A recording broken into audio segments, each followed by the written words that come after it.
So tell me, give me an idea of what the program was that you were in and what it was designed to do. I worked for the American Red Cross in a program called Supplemental Recreational Activities Overseas. This program began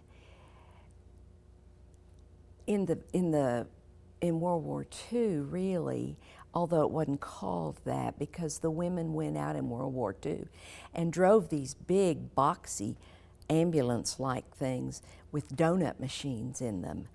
And they followed a particular unit, and they would get to where they could stand down, and they'd open up the machine and they'd make donuts, and they had record players and speakers and records, and the guys would come and eat donuts and listen to the music and talk to these two girls. And of course, I am just in awe of two women doing that.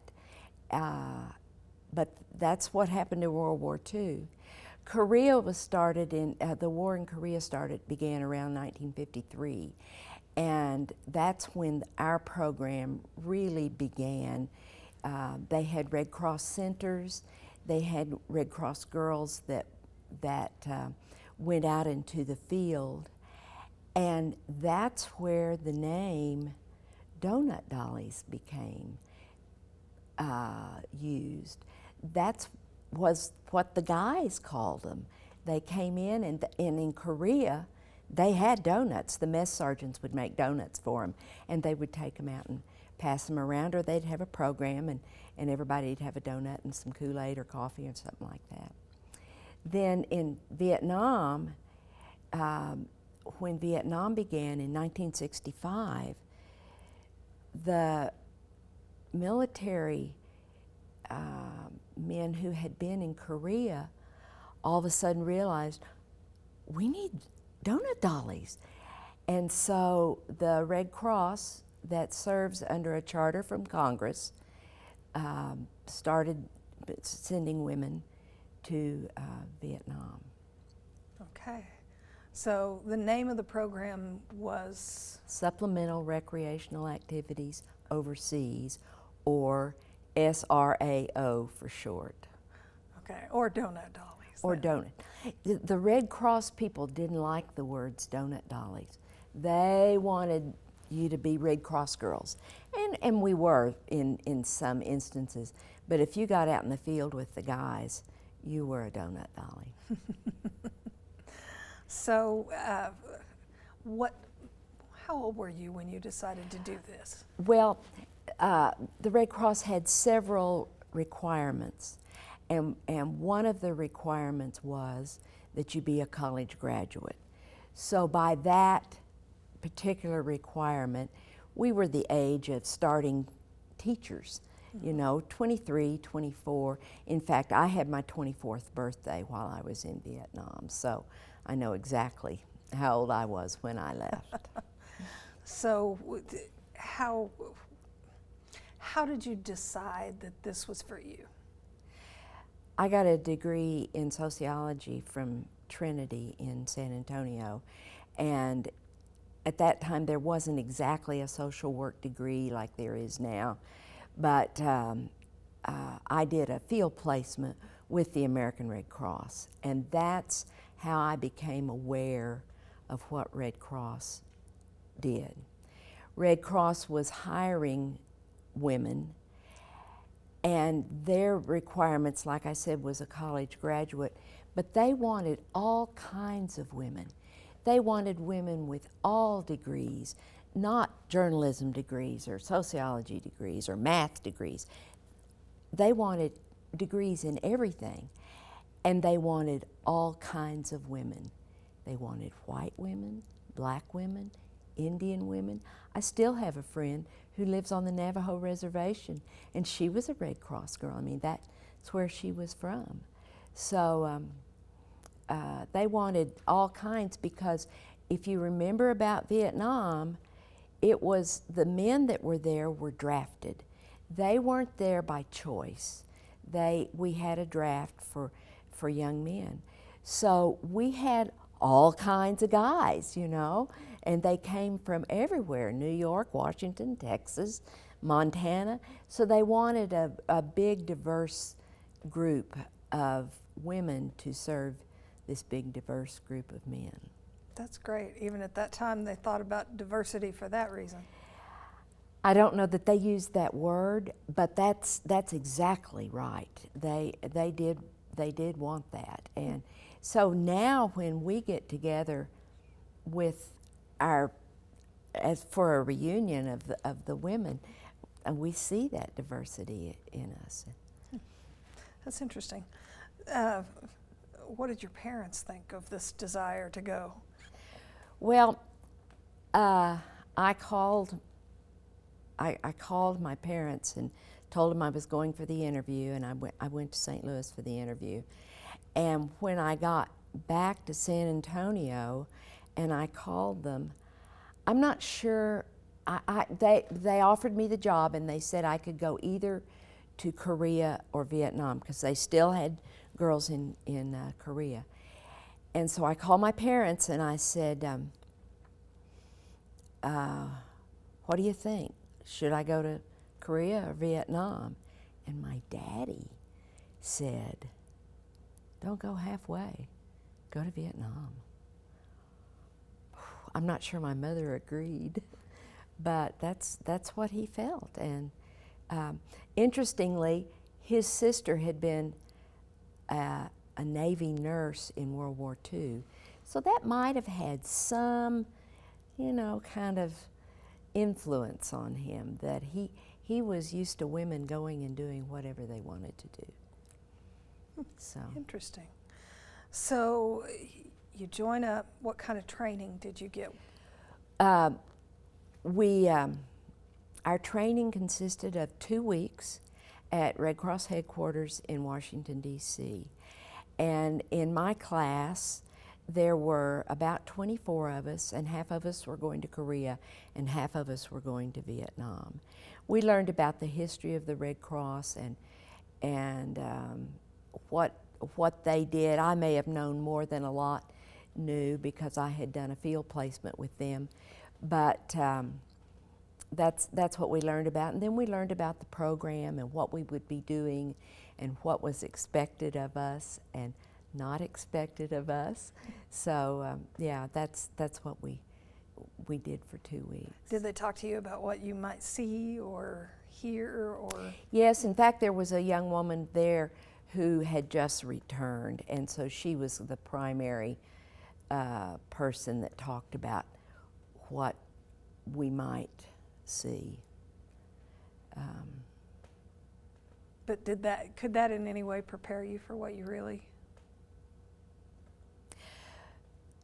No. I guess the thing that was most shocking was on our arrival. Well, I mean, we'd been in Washington, D.C., and then we flew directly to Vietnam after a stop in San Francisco, and we flew 20 hours to get there. And when we got off the plane, we knew we weren't in Dallas anymore because it was hot, humid, and the smell was incredible. And I describe in my diary as it being almost a stench. And that was in Saigon. Do you know what that was? No, not really. Except just, you know, at the airport it was probably food and that we were unaccustomed to, and jet fuel, and guys that hadn't had a shower in 3 or 4 weeks, and you know, it was just a lot of that, and we were jet lagged and all that. We were just kind of, oh my, you know. And we got on a bus to go down to the hotel, and the bus had screening over the windows. It wasn't air conditioned, but it had screening over the windows, and they told us it was to prevent grenades being lobbed in. And well, here we are, you know. Wow. I want to go back to the plane ride. Did you, I mean, I can't imagine that long to have to anticipate going into a war zone. Well, the women were going on an adventure. I mean, truly, it was going to be an adventure for us. Yes, it was a war zone, but we knew we'd be taken care of. And that wasn't true for the 200 other guys on the plane. They were going to war, and so it was.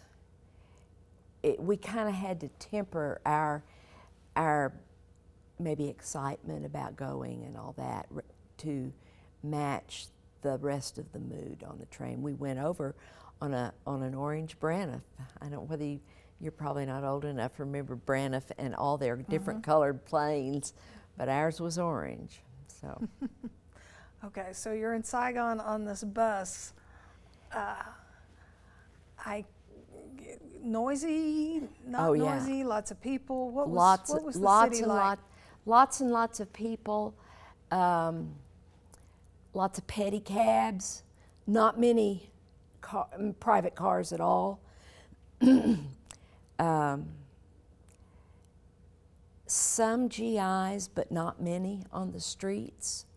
Some Vietnamese in uniforms on the streets, but not a huge number of American GIs. They were more on bases and didn't have liberty or a pass to go into Saigon that much. There were military stationed there at the headquarters. The MACV headquarters was there, but it was out at one of the Air Force bases. So where did you go on the bus? Okay, we got on the bus and we went to a hotel, and that's where we stayed for 2 or 3 days while we kind of got our orientation there in Vietnam and learned where we were going to be sent in the rest of the country. And what was it like getting used to that environment? Oh, well, I mean, the adventure had begun. We had roommates, and you know, we were just excited to be there at that point. You know, you can only prepare for something so long, and when you need to go and get about the business, you know. So, the food, I guess that was something different. Well, we mainly ate with the military. We didn't eat on the economy that much. So I think that I think we were worried enough about whether the food we would eat on the economy would make us sick rather than anything. So yeah, we ate with the military. And the hotel we were staying in had a snack bar. And so we could eat there, or there were several large BOQs, Bachelor Officer Quarters, that had mess halls that we could go eat. So were you scared at that point? Probably not. Probably just didn't know I should be. From Saigon, well, wait a minute. What could you hear, or if there weren't that many GIs, did Saigon feel like you weren't at war, or did you hear? No, we war, didn't hear. or? We didn't hear any war sounds, guns, howitzers, anything like. We didn't hear that. In Saigon was more a big city, with horns honking and bells ringing on pedicabs and that sort of stuff. It wasn't. It wasn't at war when we first arrived. No. Okay, and when you arrived, it was what month and year? Yeah, July. Okay.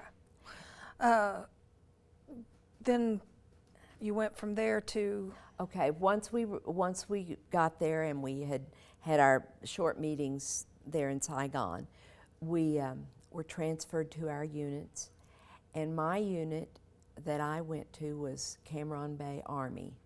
There were 2 units there. One was at the Air Force Base and one was at the Army base. There wasn't any war at Cam Bay Army either. It's at a harbor, And so resupply ships came in there, troop ships came in there. So what we fought in Cameron Bay was sort of a war of boredom. We had a lot of men that worked in the warehouses, sorting out all the things that had come in and where do we send this and where do we send that. We had convoys of trucks that took the supplies and went up and down the Highway 1 in Saigon. Cameron Bay is kind of a midpoint on the coast of long, skinny Vietnam, so supplies could be sent both ways. And that was one of the things we did was if we heard that a convoy was coming back after having been a couple of weeks on the road, we would go out and meet them and serve Kool-Aid and welcome them home. And because it was dangerous driving those trucks out. I know you were in a vehicle, but you didn't know whether there was a VC or Charlie along the road, or maybe a satchel charge in the middle of the highway or something like that. It was a dangerous thing to do. So how did you fight boredom? Well, it was not us boredom. It was boredom with the GIs. Right. That brings us back to what we did. In Cameron Bay Army, we had a Red Cross Recreation Center, and then we had our other deal that we did was we took stupid games out to where there were men and did programs. And it's real hard to explain what these games were. The best I can say is maybe 30 minutes of Jeopardy or 30 minutes of Wheel of Fortune. And we made these games, and a lot of times it involved trivia questions, and we would go in someplace and we'd have maybe 25 guys or 5 guys or 500 guys. It didn't matter. We could still do our game with any number of guys. And so you'd go in and you'd say, hi, my name's Danna, and I'm from Oklahoma. Where are you from? And they'd start yelling out all these places they were from, and so that kind of got us into what we were getting ready to do. And we're going to play a game today, but I'm going to need 3 teams. So you guys be one, you guys be one, and you guys be a team. So you could, even if there was not very many of them, you could still have teams, And then you'd pull out your game, which we carried in a large satchel, and set it up and proceeded to play the game, And it was silly, but it was a way that they could interact with us. We were trying to be the girl back home, mom's back home, my little sister's back home, and these girls kind of remind me of them. And they liked the way we looked, the way we smiled, the way we smelled.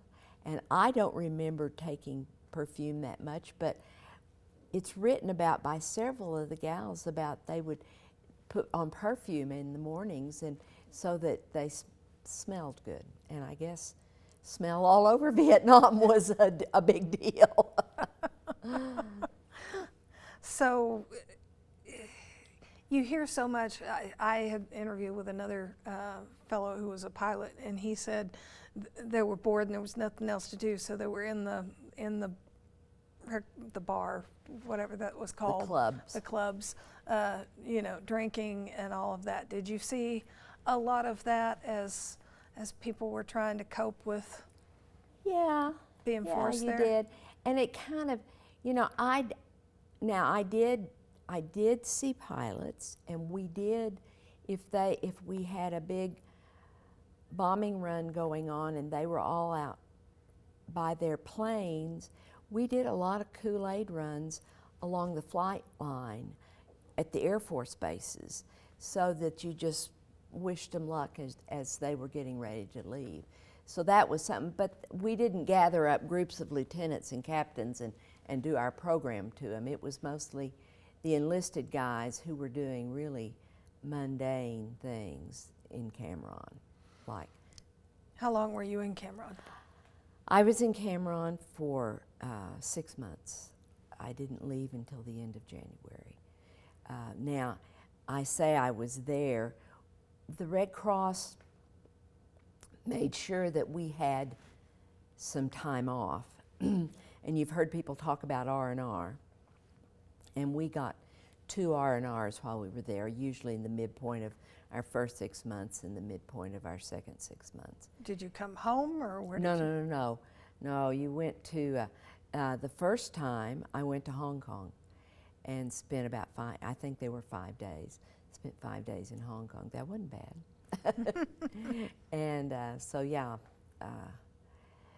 I went there. But the other thing they did was they kind of moved us around country for temporary duty, or TDY. And so I went to Da Nang one time and spent a week up there, and I went to Queen Yan and spent a week there. What were those places like? Well, Queen Yan was gorgeous. It was on the beach, and of course I was on the beach too, but Queen Yan was really neat. And Da Nang was a different deal because where I'd been working with the Army and the Navy, Da Nang was all about Marines, and Marines are a whole different group, and so that was fun. In Cameron, the guys did not carry weapons. It was safe enough that we didn't see a lot of guns around. When I went to Da Nang, they had a big Red Cross center that I worked in, and the Marines all carried weapons. So we had a weapon check-in spot at the door of the Red Cross Recreation Center, where they checked their weapons in. Yeah, that must have been, or felt different to you. It was then. very, very different, very different. And up there, we could hear the sounds of war, as you spoke of earlier. We could hear shots, we could hear guns. In Cameron, we couldn't, except at night if there was something going on outside of the base. We could see firing going on, the tracers of the bullets from the gunships. We could see that. So from Cameron, was it at this point you were taking helicopter rides too? Yeah, we did. We in Cameron, we had some places up in the mountains, and that's a whole nother part of Vietnam. The mountain yards, people lived up in the mountains, and so there was some action up there. We visited a couple of mountain tops where there was men up there that had listening posts or radio relay posts up there, and they were truly on top of this mountain. And when we would go there, we went by helicopter, and you could come in and you could look down and you could see where they were, and then the helicopter kind of spiraled down to land on top of the mountains.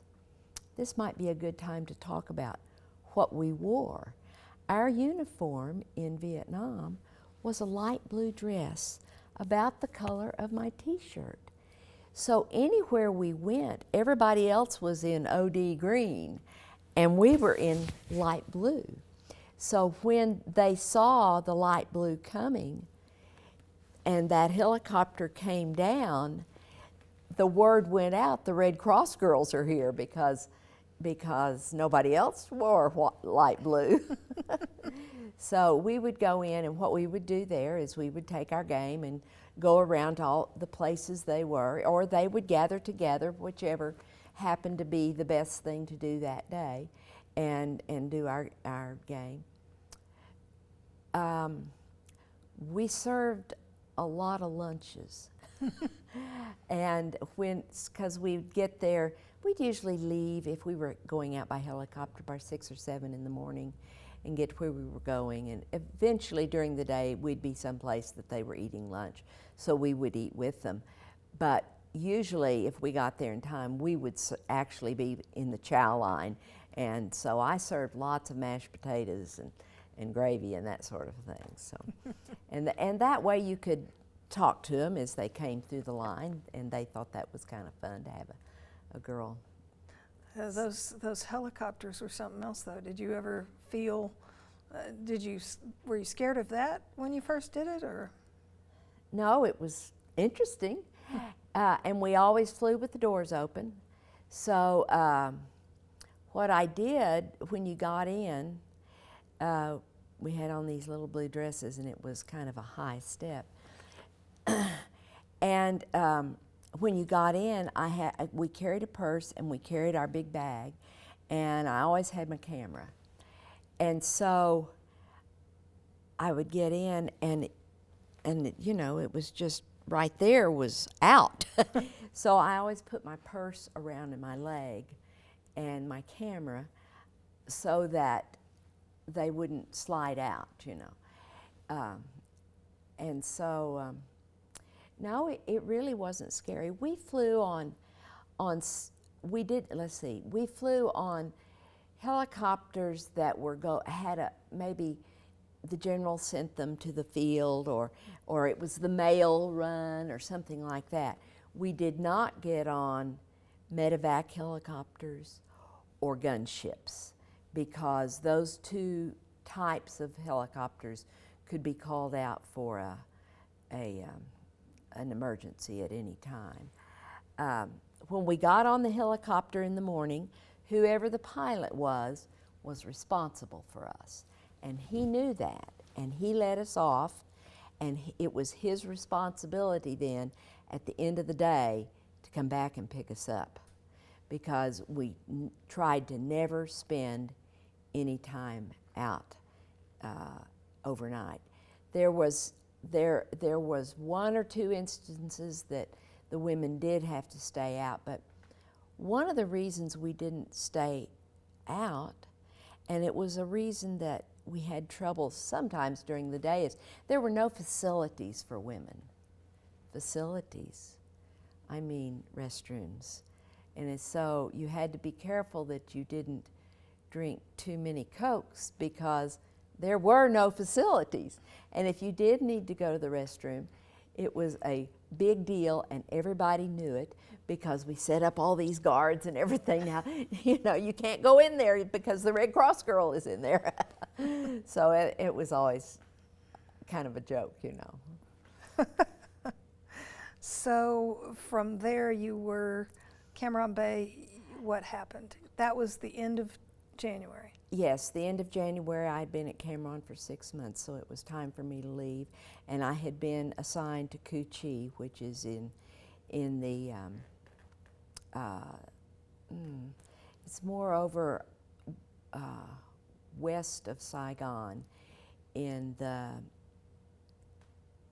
just a different area than I was in. It was in the,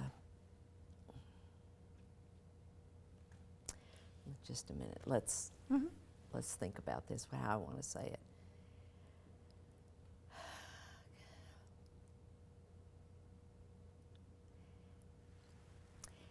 Cu Chi, in the Cu Chi area where I was being sent, is where a lot of the North Vietnamese were coming down to fight in the Saigon area. And so at any rate, on the 30th of January, I get on on a flight to fly to Cu Chi, and the further I could get was Saigon. And so I had to spend the night in Saigon. And that was the night that Tet happened. So I was stuck in a hotel for a week. First of all, when you got to Saigon, it was normal kind of holiday celebration. It was Tet, and that's their big New Year celebration. That's when they set off fireworks and probably don't go to work, and you know, that just lots of really happy times for them, and they probably had a parade with the dragon in it, and that sort of thing. So it was noisy, and I couldn't get into the first hotel that I went to, so I went back to the hotel that I'd been at when I came in country, and so it was kind of familiar to me. And where was it in Saigon?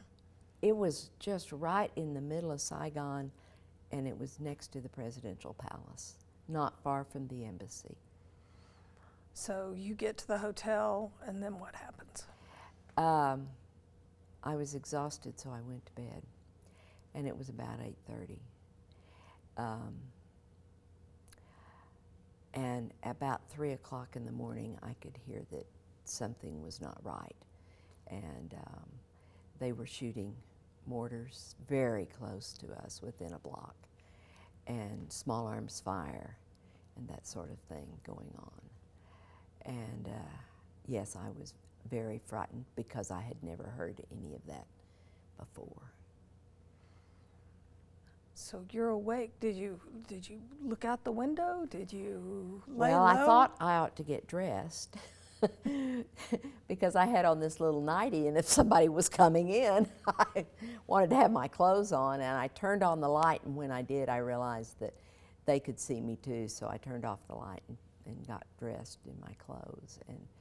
And I saw some light under the door across the way and went over there, and there was a major, and he was already dressed and putting on his boots. And he was the senior guy in the hotel, and he was a CPA. And I didn't think he knew much about defending hotels. So that kind of worried me. Also in that hotel, who was across the hall that I couldn't wake up, was a friend of mine from college. And so I eventually hooked up with her. But after I got dressed, they came through saying that the women were gathering on an upper floor, so I went upstairs with all the other women. Well, you talked about when the power was cut. Oh, yeah, that's right. At some point, after I went into the major's room, I probably went back in my room, and they determined they needed to turn off the generator. I had the room right over the generator, and it was very loud. It was a huge generator. The hotel had 8 stories, and this was the power for the hotel. And they probably did need to turn it off. But once they turned off that generator, you could hear all the shooting very definitely. That generator had been muffling a lot of sound. So at that point, we went upstairs, and we were upstairs in a room. And I guess some people had flashlights or something. I don't remember it being all that dark up there. There were lots of women in there, probably 20 or so. But there were also a USO handshake tour. The USO would bring over famous people or quasi-famous people to go out in the field and visit with the troops, not unlike we were doing. And this was 6 NFL football players. They were huge. I write in my diary about how big they were. And they were scared to death because they hadn't heard any of these sounds before either. And I can just remember them shaking like a leaf. So there we all were up there shaking. and when daylight came, a lot of the shooting stopped, except occasional. And then we had this whole hotel worth of people that needed breakfast. So some of us went downstairs, and the Vietnamese man that ran the snack bar was able to get to the hotel because all the food was locked up. And he got everything out. And I spent the next week working in the snack bar. We all kind of rotated so that people would have something to eat, because this was a hotel, not an apartment house, and we had no other place to eat. And you didn't go out? The Saigon was under curfew, and you could not leave the hotel for a week until they got things kind of settled down. You know, when you have a situation like that and you have non-military people, they don't need to get in the way of the military. So we had to be sensitive, and this is not only in Saigon, this is back where we were living. We had to be sensitive to whether we needed to kind of stay quiet or whether we could go and do what we were needing to do, what we wanted to do, or was our job. What news were you getting from outside as far as what the situation was? News when we were in Vietnam was not like news today. There were no satellites. So we had the Armed Forces radio. We didn't have television. They may have had television a little later, but I don't remember having a TV that I could watch. But we had radios, and it was in the days of, I bought a little transistor radio. It was about this big, and it was the first transistor radio that I had had. And so we could listen to what was being broadcast on Armed Forces radio. As an aside, we did have reporters come and embed with the troops or come to Saigon and interview people, but the way they got their information back was they put it on an airplane and overnighted it to probably Hawaii. And from there, they could transmit what was on the tape, but they didn't have any way of sending news reports other than that. So we didn't know, we knew something was wrong in Vietnam, but we didn't know what was going on in the rest of the world, or even what the rest of the world knew about what was going on where we were. How did we communicate with our families? The Army has always had something they called MARS. Military, I should know this. Radio service, I wonder what the A, MARS. I can't remember what the A stands for. But it was done by radio signals. My daddy was a ham radio operator, and he had been a relay person during the Korean War when the Korean guys wanted to talk to their families. So that's kind of how you talk to your family, was to let them know that, and if the Mars guys would call our hooch, that's what we called where we lived, and if they had some time and say, do any of your girls want to call your parents? And so that's how we talked to our families, to let them know that we were okay. But my family didn't know probably for a week or two. They didn't hear from me. I can't imagine what my parents would think if they didn't know for a week or two. Well, that was a different time, you know. Now we Skype, and, you know, I've had kids living in Europe, and the way I kept up with them was Skype and FaceTime, you know. Mm-hmm. So, yeah. But not then. Not then. Lots of letters, and that's why we have all this record of what went on, is because I wrote in my diary a lot. I wrote long missiles to my parents about what was going on, and my mother and daddy would either type them up or just copy them and send them out to my relatives and friends, so they knew what was going on. So you're there, it's a week. It's and a then week, and it's time for me to go on to Cu-Chi. Finally safe, they think. Safe enough for me to go. So I went to Cu-Chi, and I was there for about 3 days. And during that 3-day time, we were rocketed, and rockets were much worse than mortars. How so? They have more firepower, and they're more accurate. One thing about rockets, you can, and hearing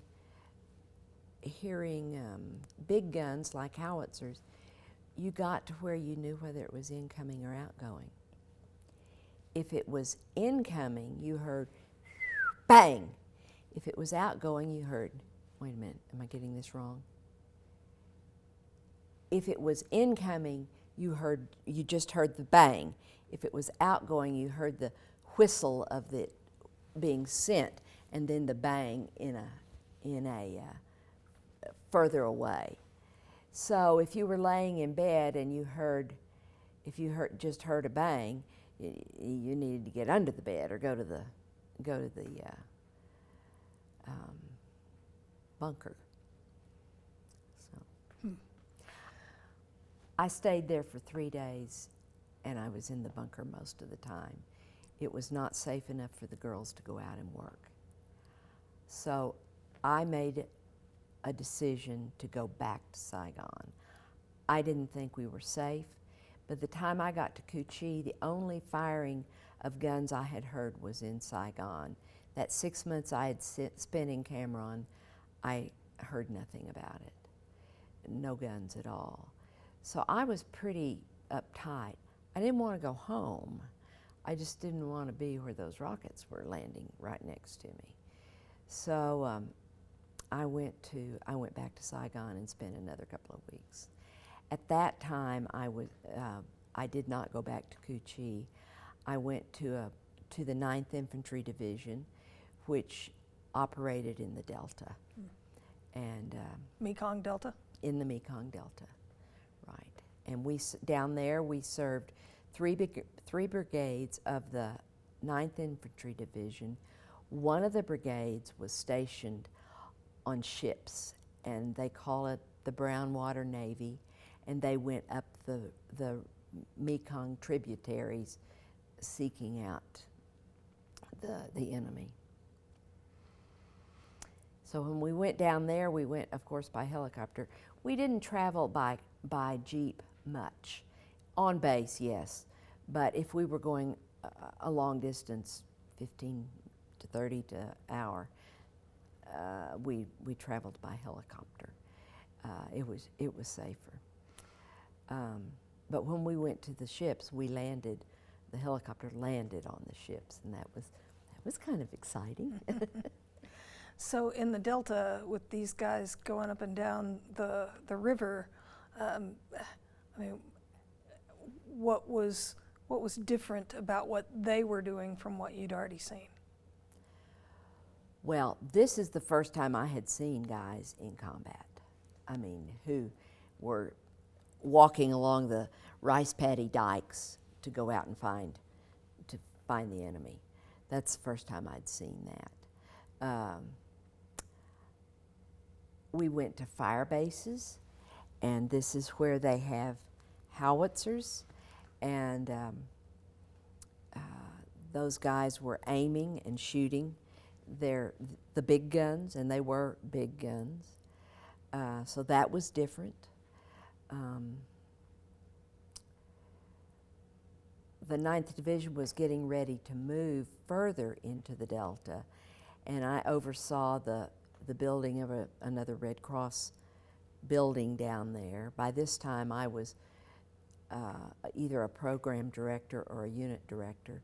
So I decided where the girls went every day and was in charge of getting them a ride on a helicopter, calling the transportation people and saying, now I have 2 girls that need to go here and 2 girls here and 2 girls there, and they would tell me what time they needed to be at the heliport, and they would go down on usually the general's helicopter or the commanding or the commander of the brigade's helicopter, and the general and the commanders weren't on it. It was just us. But the helicopter then got down there where they could have the helicopter during the day. You took risks with that because you were in more of a combat zone. We were at that point. We were much more in a combat zone. Yes. So how risky was it for you and for your charges? You want me to tell the story about swimming in the river? I didn't know we were going to get in all this. I would have prepared maybe a little bit more, but at any rate. We did take risks. And that was one reason we only flew during the day, because they could sort of see what was going on. And the guys on the floor, the VC or the North Vietnamese could see the helicopter. It wasn't as good a target as it was at night. At night, it was just a little bit better target. But we did ride in helicopters down there. It was risky. One time when we were leaving Dong Tam, I looked out and I saw a guy in the top of a palm tree, holding on to that palm tree on the edge of the base. Well, he may have been up there calling mortars in or rockets in. So we always wore headphones and we could talk to the pilot. And so I said, you better tell somebody there's a guy in a palm tree down there probably calling stuff in, the shots in. So, it was risky, and we felt the risk. There were times that I said we shouldn't do something. And then there were times that girls came back and I said, you did what?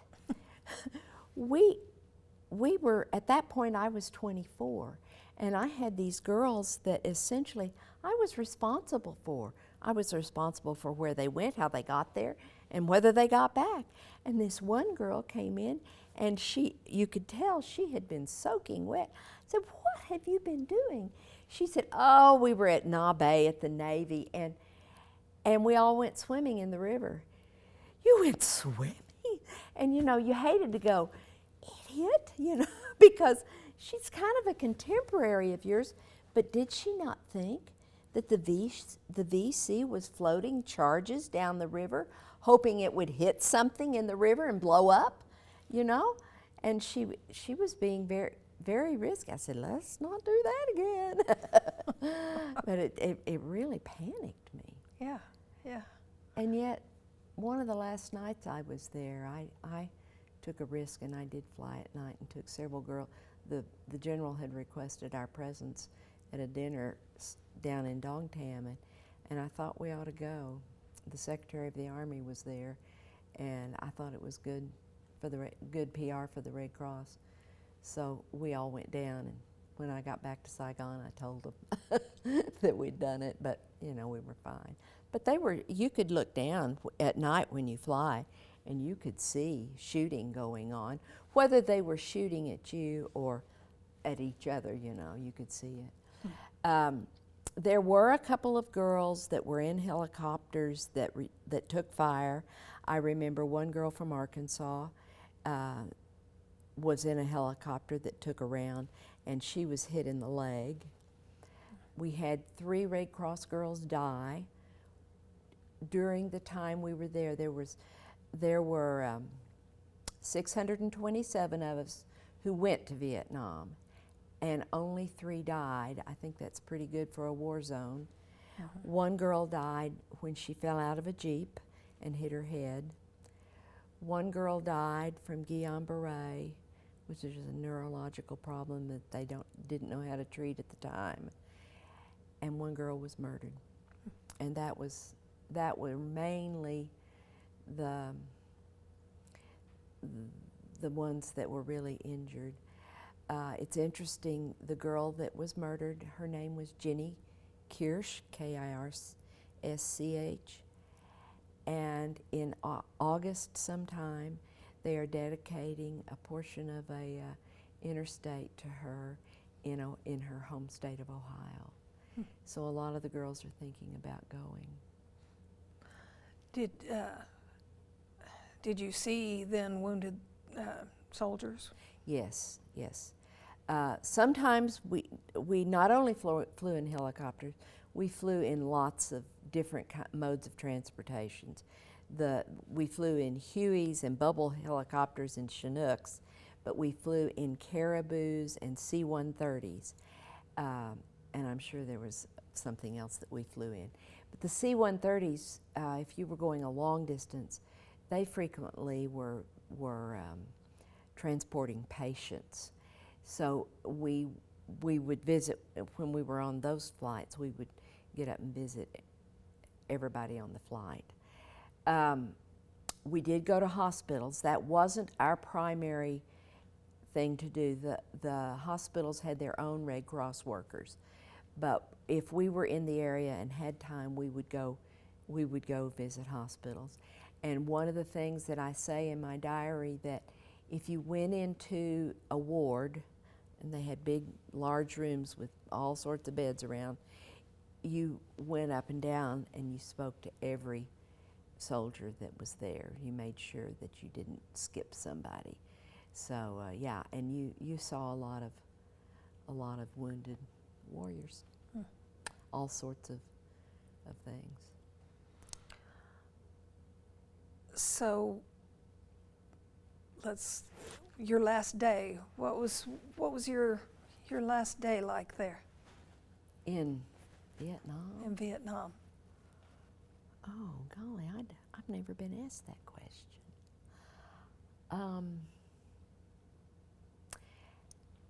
We worked very long hours. It was not unusual to be gone 12 to 15 hours a day, and we worked probably 6 days a week. There were some days that we were home and worked in the Red Cross centers, but it was still very, very long hours. We were exhausted. By the time we had spent a year there doing our jobs, we were ready to go home. So while I don't remember exactly my last day, I do remember being ready to go.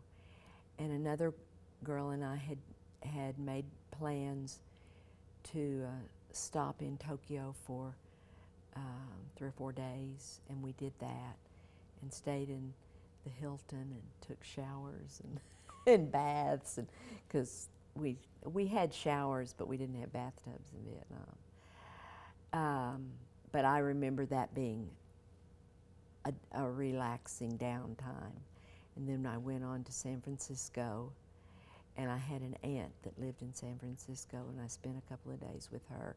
My mother she was very proper. My mother sent me some clothes, so I had some clothes that I could wear when I was in San Francisco. And then my parents lived in Tulsa, and so I flew to Tulsa. And when I got off the plane, at the end of, when you got off and walked in, that was before you didn't have, the TSA and everything. Everybody was waiting at the gate for me. And my mother was standing at the end of the road, and I had lost so much weight and was so tan, it didn't occur to her that was me. My mother. I said, "Mother, oh my," So yeah, I was glad to be home. Okay, so you were first stateside in San Francisco. That was a hotbed of protest and that sort of thing. It was. What did you encounter there? I encountered the taxi driver who took me from the airport to the hotel. I had a reservation. I knew where I was going. And he picked me up, and he realized I was in a Red Cross uniform. And he said, "Well, girlie, where have you been?" And I thought, oh, I probably shouldn't tell him, you know. And I guess that was when I first realized that, you know, you just probably shouldn't keep your mouth shut about where you'd been. And so I did keep my mouth shut about where I'd been. What did you think of the protesters? Well, one of the things I don't think I've told you is that you didn't have to agree with the war to go and do what we did. We were there to support the American military, and it was guys at that time, 550,000 guys. And we were there to support them. And so whether we agreed with the war really didn't make a whole lot of difference, because we were there for the guys. And I had friends who protested the war, and it was difficult for me to think that they were out, you know, saying things against what I had just done, but I just kept my mouth shut. How long did you keep your mouth shut? A long time, 10, 15, 20 years. You know, people that knew me well knew what I had done, but there's going to be a lot of people in Amarillo, where I've lived 30 years, that don't have a clue that that's what I did. So what triggered you to finally start talking about your experience then? I guess that people have finally turned around about their feeling about the military and the military people. There's more support now for the military. And when you see somebody in uniform, you are more inclined to say, "Thank you for your service," than being ugly to them. And that's what people were doing, was being ugly to the military guys. And the military guys now have control over whether they're in the military or not. The guys in Vietnam, they were drafted. They had no control. They were drafted to go. And so that was a sad time. There's some sad times now, but I think the military is more appreciated now. I think that the military and our first responders and people that are really out keeping us safe. So it hurt when you heard them talk about the military that you had just worked alongside? Yeah, I just kept my mouth shut. So what did you know? I know you don't have to agree with the war to go over there, but what did you know of the war and the reasons for it when you went, and how maybe did that perspective stay the same or change? Well, what I thought when I went, and I probably thought it when I came home too, was that communism wanted that country. And Vietnam was one of the most beautiful places. Pristine white beaches, gorgeous hill, mountain type thing, covered in green. We had a joke, don't take too many more pictures of the tops of Green Mountains, because we were up there flying around. It was so pretty, you know. And it was a foreign place, but it was gorgeous. And I can remember thinking, gee, I would hate for communism to take this place, and it just to be the people were the ones that we really met, and I didn't meet a lot of people, but they were lovely people, you know, and they had gorgeous traditions and that sort of stuff. And I came home thinking that if Vietnam fell, it would be the domino theory that all of those little countries over there would fall. And in retrospect, they probably did. But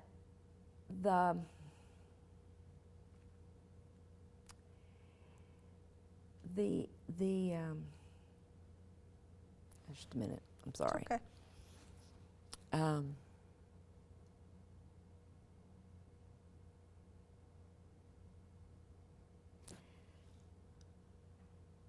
Okay. In retrospect, they probably did fall. But I don't believe, now I haven't been back, so that's a whole nother thing. But some people have. I have good friends that have been, and they talk about how much the locals in Vietnam think of the American people. They knew that we gave it our best shot.